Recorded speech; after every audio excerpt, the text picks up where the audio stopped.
សៀលគងភ្នំទូចយំបោកខ្លួនអាឡ័យ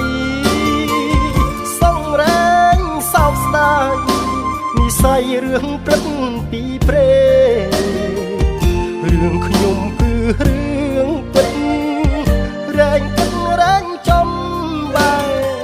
ខ្សឹបខ្សួលម្នាក់ឯងគិតវែងគិតរកតែថ្លៃអូននៅទីណាអូននៅទីណាអូនបងនឹកស្ទើសូនស្ទើសូនស្ទើសូនចិត្តកាយទ្រមរីងរៃ